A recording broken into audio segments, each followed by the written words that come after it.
Good morning students. आज आपकी है एसएसटी की क्लास। सारे बच्चे अपनी एसएसटी की बुक को ओपन करेंगे और चैप्टर निकालेंगे संसाधन एवं विकास, जिसका लास्ट वीडियो में मैंने आपको प्राकृतिक संसाधन और कुछ महत्वपूर्ण संसाधनों के बारे में बताया था। आज है उससे आगे का टॉपिक आपका, तो आप लोग निकाल लीजिए पेज नंबर 93। चैप्टर है आपका भूगोल का चैप्टर 1 संसाधन एवं विकास। ठीक है,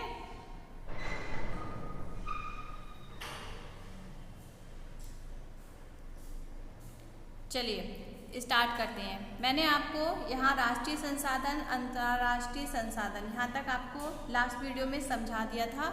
आज आगे का है आपका विकास के स्तर के आधार पर। ठीक है, यहाँ से हम लोग स्टार्ट करते हैं। विकास के स्तर के आधार पर संसाधन कौन कौन से होते हैं। सबसे पहला है आपका संभावी संसाधन। संभावी संसाधन ऐसे संसाधन जो किसी प्रदेश में विद्यमान होते हैं परंतु इसका उपयोग नहीं किया जा सकता या फिर नहीं किया गया है, जैसे कि भारत के पश्चिमी भाग एवं विशेषकर राजस्थान है, गुजरात है में पवन और सौर ऊर्जा संसाधनों की प्रबल संभावना है। ठीक है, यानी कि वहाँ पर जो है पवन और सौर ऊर्जा बहुत ही अधिक मात्रा में मिल सकती है, परंतु अभी तक भी इनका सही तरीके से विकास नहीं हो पाया है, यानी कि इनको हम किस तरीके से यूज कर सकते हैं इसको, उसका अभी तक विकास नहीं हुआ है। तो यहाँ पर जो होते हैं संभावी संसाधन कहलाते हैं। विकसित संसाधन क्या होते हैं? ये वे संसाधन होते हैं जिनका सर्वेक्षण किया जा चुका है और उनके उपयोग की गुणवत्ता और मात्रा निर्धारित की जा चुकी है, यानी कि एक सर्वेक्षण हुआ है कि भाई ये साधन जो है वहाँ पर इतनी मात्रा में निर्धारित है और इसकी ये गुणवत्ता है। लेकिन संसाधनों का विकास जो है प्रौद्योगिकी और उनकी सभ्यता के स्तर पर निर्भर करता है कि भाई हमारी जो तकनीक है वो उन संसाधनों को कितना यूज कर सकती है। तो ठीक है, फिर है हमारा भंडार। पर्यावरण में मौजूद वे पदार्थ जो मानव की जरूरतों की पूर्ति कर सकते हैं परंतु आवश्यक तकनीक के अभाव में उसकी बहुत से बाहर है, भंडार में सम्मिलित है। जैसे कि जल दो गैस होते हैं, हाइड्रोजन और ऑक्सीजन का यौगिक होता है। हाइड्रोजन ऊर्जा का मुख्य स्रोत बन सकता है परंतु इस उद्देश्य से इसका प्रयोग करने के लिए हमारे पास उन्नत तकनीक नहीं है। ठीक है, तो यहाँ पर ऐसा होता है कि हमारे पास भंडार तो है उस चीज़ का और उसकी वो पूर्ति भी कर सकते हैं, लेकिन हमारे पास मुख्य उसको उपयोग करने के लिए हमारी जो तकनीक है उसका अभाव है और हम उसका उपयोग नहीं कर सकते। फिर होता है हमारा संचित कोश। संचित कोश क्या होता है? ये संसाधन भंडार का ही भाग है जिन्हें उपलब्ध तकनीकी ज्ञान की सहायता से प्रयोग में लाया जा सकता है परंतु इनका उपयोग अभी शुरू नहीं हुआ है, यानी कि संचित हैं, संचित किए हुए हैं। जैसे कि हम किसी चीज़ को संचित कर लेते हैं, अपने पास सहज कर रख लेते हैं। ठीक है, तो ऐसे ही भंडार करके रखा हुआ है और इसको प्रयोग में ला सकते हैं, लेकिन इसका उपयोग भविष्य में आवश्यकता को पूरा करने के लिए किया जा सकता है। जैसे कि हम कहते हैं ना कि हम कुछ सामान अपना ऐसा रख लेते हैं कि जिसका हम आगे ज़रूरत पड़ने पर हम उसका यूज करेंगे, तो एक संचित कोश होता है। जैसे कि नदियों के जल को विद्युत पैदा करने में प्रयुक्त किया जा सकता है परंतु मौजूदा समय में इसका उपयोग सीमित पैमाने पर ही हो रहा है। क्यों हो रहा है? क्योंकि आगे चलकर अगर कभी पानी की ज़्यादा कमी हो जाएगी तब हम वो जो संचित जल है उससे हम या फिर बिजली की ज़्यादा हमें कमी होगी तब हम उससे विद्युत पैदा करेंगे या फिर हम जल का यूज करेंगे। इस प्रकार बांधों में जल, वन आदि संचित कोश हैं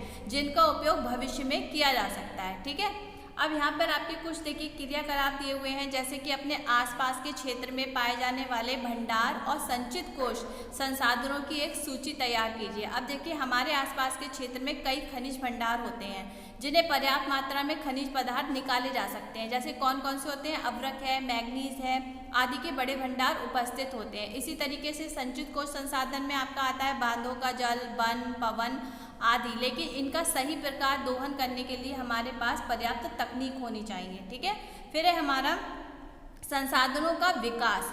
मनुष्य के जीवन यापन के लिए जिस प्रकार संसाधन आवश्यक हैं उसी प्रकार जीवन की गुणवत्ता बनाए रखने के लिए संसाधन महत्वपूर्ण है। ऐसा माना जाता है कि संसाधन प्रकृति की बहुमूल्य यानी कि अमूल्य देन होते हैं, परिणाम स्वरूप मानव ने इनका अंधाधुंध उपयोग किया है। जैसे कि मान लीजिए अभी पेट्रोल है, डीजल है अब हम लोग उसका उपयोग तो कर रहे हैं, या फिर पानी है, ठीक है, तो इसको हम उपयोग तो करते हैं अपनी सुविधा के लिए, लेकिन हम उसका दुरुपयोग भी कर रहे हैं, उसको वेस्ट भी कर रहे हैं। तो इसके कुछ फिर क्या होता है, फिर कुछ समस्याएं पैदा हो जाती हैं जब हम उसका दुरुपयोग करने लगते हैं। जैसे कि कुछ व्यक्तियों के लालच और निजी स्वास्थ्य के कारण संसाधनों का ह्रास हो जाता है। फिर दूसरा, संसाधन समाज के कुछ ही लोगों के हाथ में आ गए हैं, जिससे कि समाज दो हिस्सों में बंट गया है, संसाधन संपन्न एवं संसाधनहीन। दूसरे शब्दों में अगर हम कहें तो अमीर और गरीब में बंट गया है। जैसे कि संसाधनों का अंधाधुंध शोषण होना वैश्विक पारिस्थितिकी खतरा बन गया है, जैसे कि भूमंडलीय तापन, ओजोन परत, अपक्षय, प्रदूषण, भूमि और आपका निमीकरण आदि है, ठीक है। अब अगर हम सोचें, अगर आप लोग ये सोचिए कि अगर हमारे पास तेल संसाधन खत्म हो जाए, तेल बिल्कुल ही ख़त्म हो जाए, तो हमारी जीवन शैली पर क्या प्रभाव पड़ेगा। जैसे कि पहले के टाइम में तेल वगैरह, पेट्रोल डीजल नहीं हुआ करता था, तब हमारी जीवन शैली क्या होती थी। तो अगर हमारे साथ अभी फिर से ऐसा होता है कि अगर हमारा तेल ख़त्म हो जाता है, तो हम काफ़ी साल पीछे उस टाइम में चले जाएंगे। कैसे? क्योंकि फिर यातायात जो है पूरी तरीके से बंद हो जाएगा, लोग एक स्थान से दूसरे स्थान को नहीं जा सकेंगे, माल ढुलाई में भी प्रभावित होगी, जो सामान एक जगह से दूसरी जगह आसानी से चला जाता है वो फिर से नहीं जाएगा।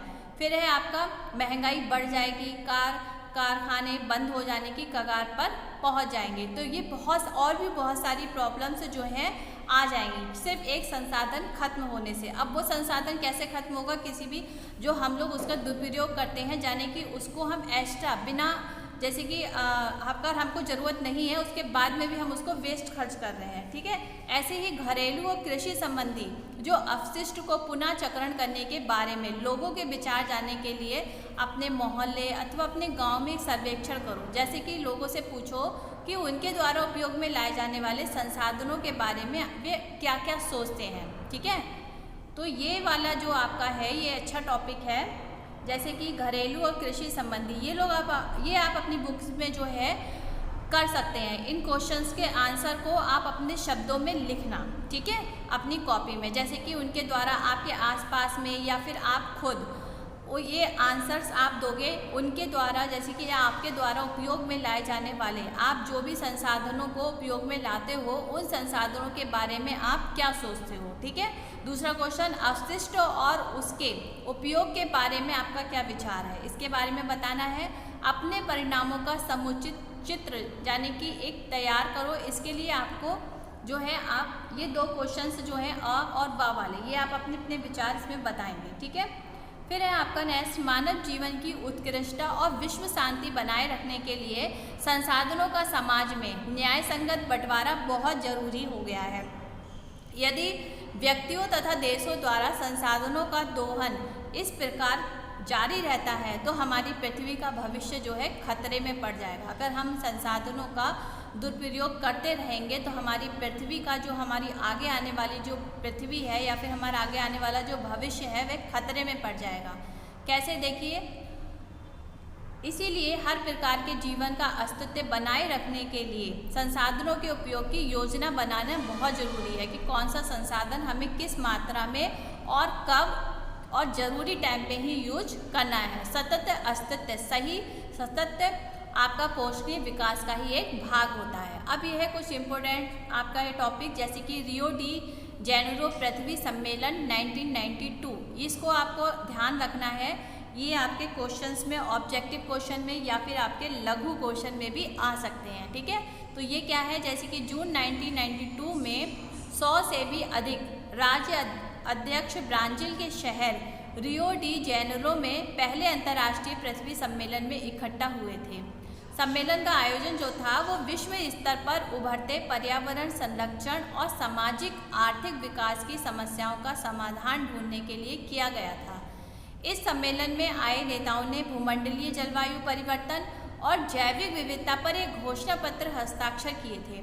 रियो सम्मेलन में भूमंडलीय वन सिद्धांतों पर सहमति जताई और 21वीं शताब्दी में सतत पोषणीय विकास के लिए एजेंडा 21 को स्वीकृति प्रदान की गई थी। अब इसमें से इतने से ग्राफ में से आपके बहुत सारे ऑब्जेक्टिव क्वेश्चंस बनेंगे, ठीक है। ऐसे ही आपका एजेंडा 21 ये एक घोषणा है जिसे 1992 में ब्राज़ील के शहर रियो डी जेनेरो में संयुक्त राष्ट्र पर्यावरण और विकास सम्मेलन के तत्वाधान में इकट्ठा हुए राष्ट्र अध्यक्ष द्वारा स्वीकृत किया गया था। इसका उद्देश्य भूमंडलीय सतत पोषणीय विकास का लक्ष्य प्राप्त करना है।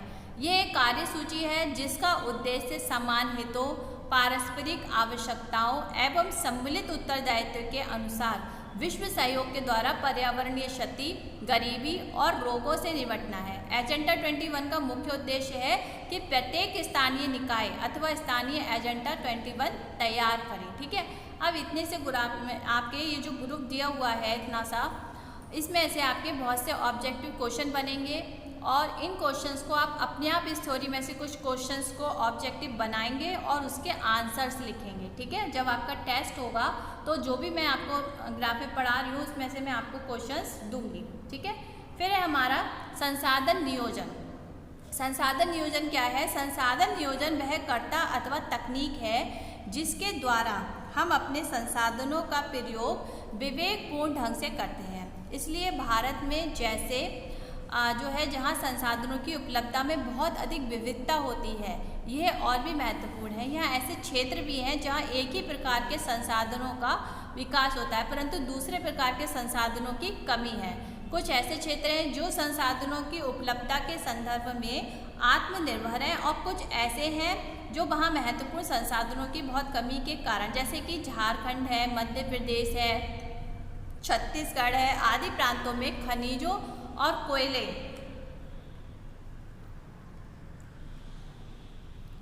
के प्रचुर भंडार हैं। अरुणाचल प्रदेश में जल संसाधन प्रचुर मात्रा में उपलब्ध है परंतु मूल विकास की कमी है। राजस्थान में पवन और सौर ऊर्जा संसाधनों की बहुतायत है लेकिन जल संसाधनों की कमी है। लद्दाख का शीत मरुस्थल देश के अन्य हिस्सों में अलग थलग पड़ता है। इस प्रदेश में सांस्कृतिक विरासत की प्रचुरता है परंतु यहाँ जल, आधारभूत अवसंरचना, कुछ महत्वपूर्ण खनिजों की कमी है।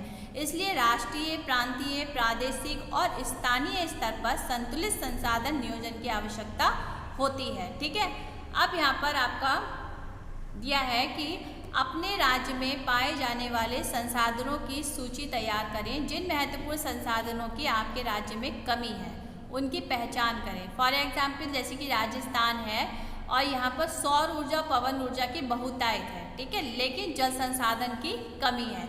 ऐसे ही लद्दाख है, लद्दाख में जो है लद्दाख का शीत मरुस्थल है। लद्दाख बहुत ही ठंडा होता है, इसे देश के अन्य क्षेत्र से अलग थलग कहा जाता है। ठीक है, ये एक क्षेत्र जो सांस्कृतिक विरासत का धनी है परंतु यहाँ जल, आधारभूत संरचना और कुछ महत्वपूर्ण खनिजों की कमी है।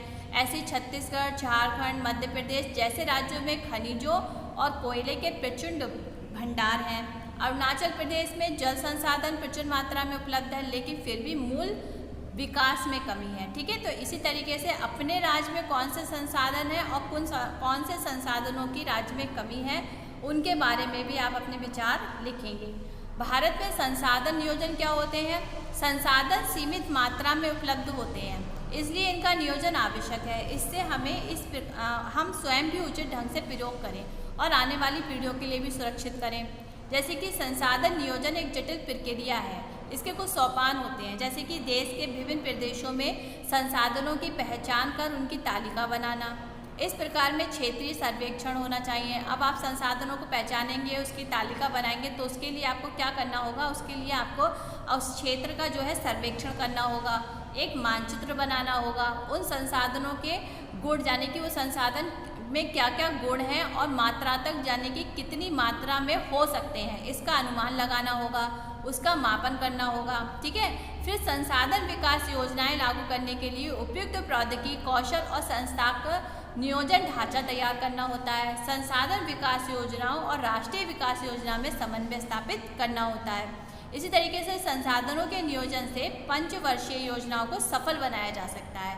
तो स्वतंत्रता के पश्चात भारत में संसाधन नियोजन के उद्देश्य की पूर्ति के लिए प्रथम पंचवर्षीय योजना से ही प्रयास किए गए थे। फिर किसी भी प्रदेश के विकास के लिए संसाधनों का प्रचुर मात्रा में उपलब्ध होना बहुत ही आवश्यक होना चाहिए। परंतु प्रौद्योगिकी संस्थाओं में आवश्यक बदलाव के अभाव में मात्र संसाधनों की उपलब्धता से भी विकास संभव नहीं है। देश में बहुत से क्षेत्र हैं जो संसाधन बहुतल्य होते हैं, आर्थिक रूप से पिछड़े प्रदेशों में सम्मिलित किए जाते हैं। जैसे कि अब है आपका संसाधनों का संरक्षण। ठीक है, संसाधन किसी भी प्रकार के विकास में अहम भूमिका निभाते हैं। जैसे कि हमारे पास प्रत्येक व्यक्ति की आवश्यकता पूर्ति के लिए बहुत कुछ है, लेकिन किसी के लालच की संतुष्टि के लिए नहीं है ना। अगर मान लीजिए आपके पास कोई पर्सन आता है और उसकी किसी चीज़ की आवश्यकता है और आपने उस आवश्यकता को पूरा कर दिया, एक बार कर दिया, 2 बार कर दिया, अब उस व्यक्ति को उस चीज़ का लालच आ गया, अब वो बार बार आपसे वही चीज़ चाह रहा है, तो आप उसकी आवश्यकता को तो पूरी कर सकते हैं पर उसके लालच को कभी भी पूरा नहीं कर सकते। इसी तरीके से जो है अर्थात हमारे पास पेट भरने के लिए बहुत है लेकिन पेटी भरने के लिए कुछ नहीं है। तो इसके अनुसार क्या है, विश्व स्तर पर संसाधन कमी या दोहन के लिए लालची और स्वार्थी व्यक्ति और आधुनिक प्रौद्योगिकी की शोषणात्मक प्रवृत्ति जिम्मेदार है। वे अधिकाधिक उत्पादन के विरुद्ध थे और इसके स्थान पर अधिक बड़े जन समुदाय द्वारा उत्पादन के पक्षधर थे। था आपका अंतर्राष्ट्रीय स्तर व्यवस्थित तरीके से संसाधन संरक्षण की वकालत कर 1968 में क्लब ऑफ रोम ने की थी। इसके पश्चात 1974 में सुमेसन ने अपनी पुस्तक स्मॉल इज ब्यूटीफुल इस विषय पर गांधी जी के दर्शन की एक बार फिर से पुनरावृत्ति की थी। ये था आज का टॉपिक। अब बात करते हैं होमवर्क की। ठीक है, तो आपको होमवर्क में क्या करना है, आपको होमवर्क में करना है जो भी मैंने आपको थ्योरी पढ़ाई है अपने चैप्टर को अच्छे से रीड करेंगे और उसमें ये अति लघु क्वेश्चन आप अपनी कॉपी में नोट करेंगे, उसके आंसर्स लिखेंगे और बहुविकल्पीय प्रश्नोत्तर आप बुक में ही टिक करेंगे। ठीक है, और उनको लर्न कर लेंगे। इससे आगे का टॉपिक मैं आपको नेक्स्ट वीडियो में पढ़ाऊंगी। जिन बच्चों ने अभी तक बुक को नहीं लिया है वो अपनी जल्दी से बुक को ले लेंगे क्योंकि अब आपके टेस्ट आने वाले हैं, आने वाले समय में आपके एग्ज़ाम होंगे, इसलिए बुक होना आपके लिए बहुत ही इम्पोर्टेंट है और जल्द से जल्द अपने काम को कंप्लीट कर लेंगे। ठीक है, तो मिलते हैं नेक्स्ट वीडियो में, तब तक के लिए बाय बाय।